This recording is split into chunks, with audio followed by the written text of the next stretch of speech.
اسلامی نظریاتی کاؤنسل کے ہی رکن مولانا طاہر اشرفی صاحب بھی ہمارے ساتھ موجود ہوں گے. اس کے علاوہ ہمارے ساتھ سماجی کارکن فوزیہ سعید صاحبہ بھی موجود ہوں گی. طاہر اشرفی صاحب بہت شکریہ ہمیں جوائن کرنے کے لیے. اسلامی نظریاتی کاؤنسل کی طرف سے فیصلے آتے ہیں, آپ کی رائے اکثر مختلف نظر آتی ہے. اس اہم معاملے پر اس کو خلاف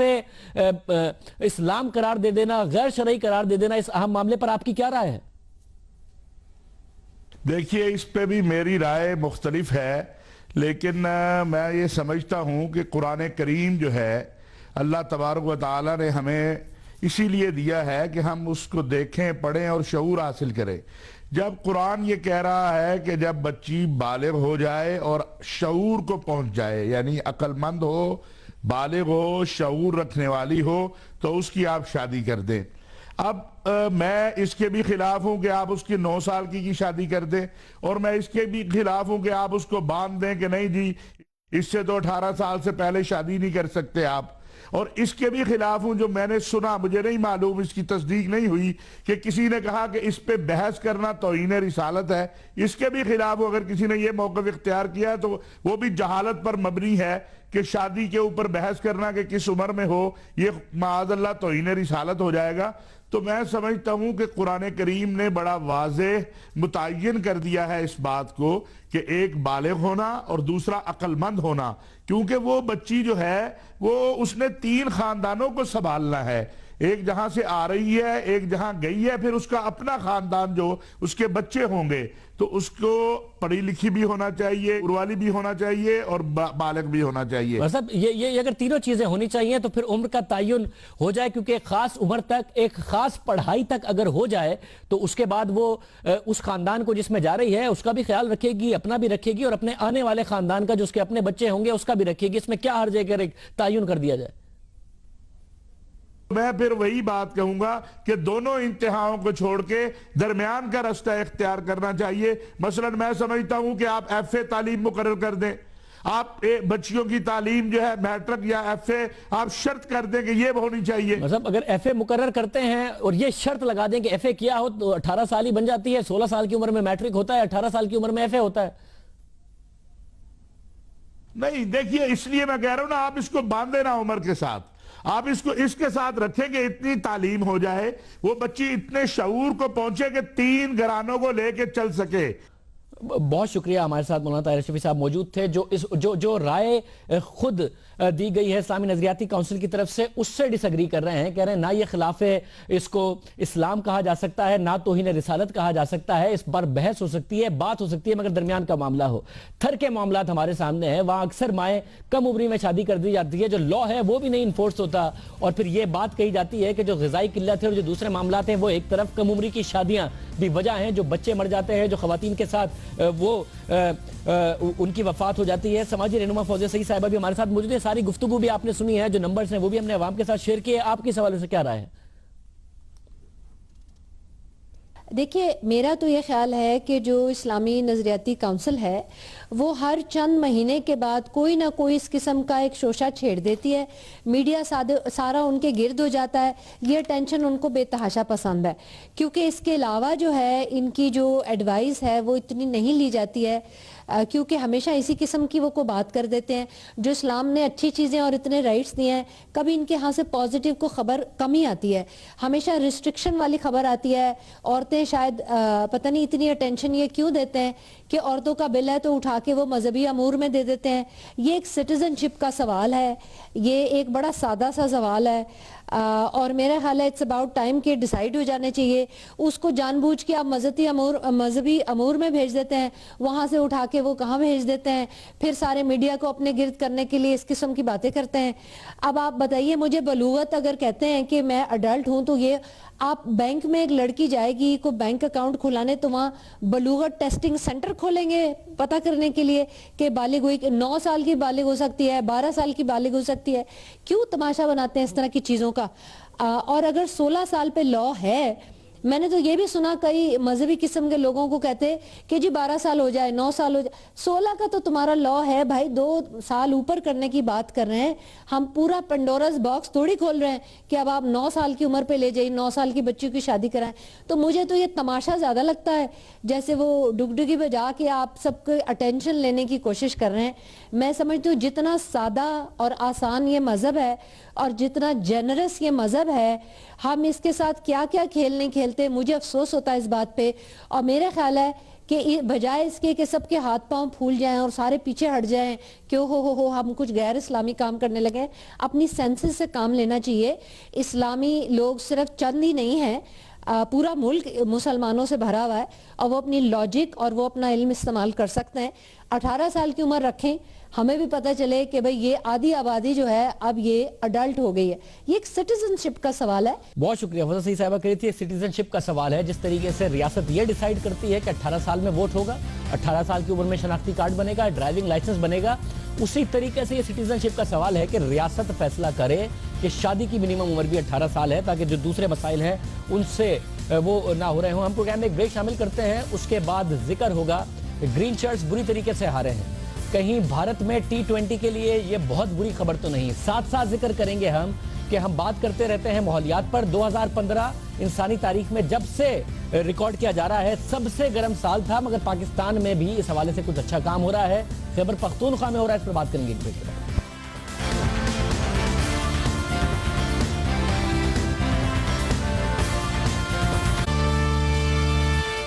کرکٹ کے میدان سے بری خبر آئی ہے پاکستان آج نیوزی لینڈ کے خلاف فیصلہ کن T20 میچ ہار گیا پہلا میچ ایسے جیتا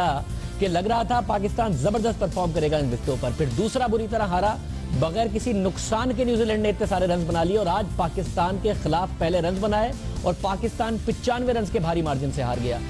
کیا T20 اگلا جو بھارت میں ہونا ہے اس کے لیے یہ اچھی خبر نہیں ہے امیدیں ٹوٹ رہی ہیں پاکستان کی کیا کرنا ہوگا سکندر بخش صاحب ہمارے ساتھ موجود سکندر بخش صاحب T20 ورلڈ کپ کے لیے کیا پوری خبریں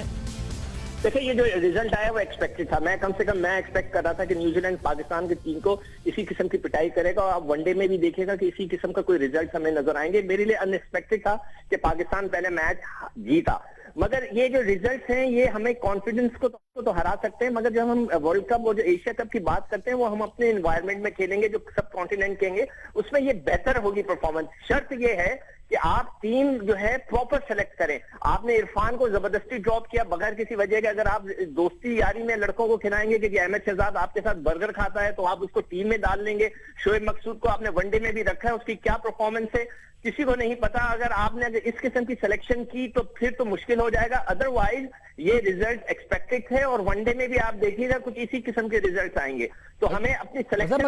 مگر ون ڈے کا کپتان تو الگ ہے اگر آپ یہ دوستی شوستی والا جو معاملہ ہے پھر ون ڈے کا کپتان بھی وہی ٹیم سلیکشن کیوں کرے گا نہیں تو آپ تو بات کر رہے ہیں ورلڈ کپ کی نا تو میں T20 میں تو وہ دوستی والے کپتان ہیں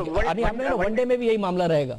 معاملہ اس لیے رہے گا کہ وہاں پہ شعیب مقصود بھی موجود ہیں وہاں پہ احمد شہزاد بھی موجود ہیں جن کی فارم اچھی نہیں لگی ہوئی تو وہاں پر آپ کو تھوڑی چینج کرنی پڑے گی میرے حساب سے اسد شفیق کو آپ اوپر کھلائیں جس طرح کہ وہ ولیمسن کو کھلاتے ہیں سیدھا کھیلیں اور آخری میں جا کے رن کریں 50 اوور کسی نے کھیلنے 50 اوور ہم تو 20 اوور نہیں کھیل سکے آج 16 اوور میں آؤٹ ہو گئے تو ہمیں 50 اوور کھیلنے والے کھلاڑی چاہیے جو ون ڈے میچز میں کھیلیں بہت شکریہ سکندر بخش صاحب اپنا تجزیہ دے رہے تھے اور جاتے جاتے ایک اہم خبر ایک ایسی عالمی خبر جس کا اثر پاکستان پر بھی پڑ رہا ہے امریکی اخبار نیو یارک ٹائمز کی رپورٹ کے مطابق گزشتہ سال 2015 تاریخ کا گرم ترین سال تھا اور اس سے پہلے 2014 بھی گرم سال ثابت ہوا تھا لیکن 2014 کے مقابلے میں 2015 میں گرمی کی شدت میں اضافہ حیران کن ہے جس نے خطرے کی گھنٹی بجا دی گلوبل وارمنگ کے خطرناک نتائج سامنے آ رہے ہیں گلیشیئرز پگھل رہے ہیں گرمی بڑھ رہی ہے اہم بات یہ بھی ہے کہ پاکستان موسمیاتی تبدیلی کی زد میں ہے پاکستان گلوبل وارمنگ کا بدترین نشانہ بن سکتا ہے پچھلے سال بھی بنا کراچی میں ہیٹ ویو کی وجہ سے ہزاروں لوگ جو ہیں 1000 سے اوپر لوگ وہ جاباک ہو گئے تھے لیکن حکومت توجہ نہیں دے رہی وزیر اعظم نواز شریف پیرس میں ہونے والی تاریخی کانفرنس میں شریک تو ہوئے لیکن حکومتی سطح پر پاکستان میں ماحولیاتی آلودگی کو روکنے کے لیے خاطر خواہ اقدامات نہیں اٹھائے جا رہے ایسے میں تحریک انصاف کے چیئرمین عمران خان وہ واحد پاکستانی لیڈر قرار دیا جا سکتا ہے انہیں جو نہ صرف ماحولیاتی آلودگی کو روکنے کے لیے کام کر رہے ہیں آواز اٹھا رہے ہیں بلکہ جنگلات کی کٹائی پر حکومت پر سخت تنقید بھی کر رہے ہیں اور ساتھ ساتھ انہوں نے ایک ایسی مہم بھی لانچ کی ہے جس پر کام ہو رہا ہے جس میں خیبر پختونخوا میں جنگلات لگائے جا رہے ہیں عمران خان نے کل بھی حکومت کو سخت تنقید کا نشانہ بنایا اور الزام لگایا کہ حکومت جنگلات کی غیر قانونی کٹائی میں ملوث ہے. ماضی میں غیر قانونی کٹائی ہوئی ہے اور خیبر پختونخوا میں بہت کچھ ہوا. اس وقت جو ان کا اقدام ہے قابل ستائش ہے. ہم امید کرتے ہیں کہ باقی تمام صوبوں کی حکومتیں اور وفاقی حکومت اس معاملے کو سنجیدہ لے, نہ جنگلات کٹیں اور گلوبل وارمنگ کے اثرات عوام کو نہ بھگتنے پڑ رہے ہوں. اس حوالے سے بھی اقدامات کیے جائیں. آج کے پروگرام میں اتنا ہی. اب آپ سے پیر کے دن ملاقات ہوگی. جا دیجیے. اللہ حافظ.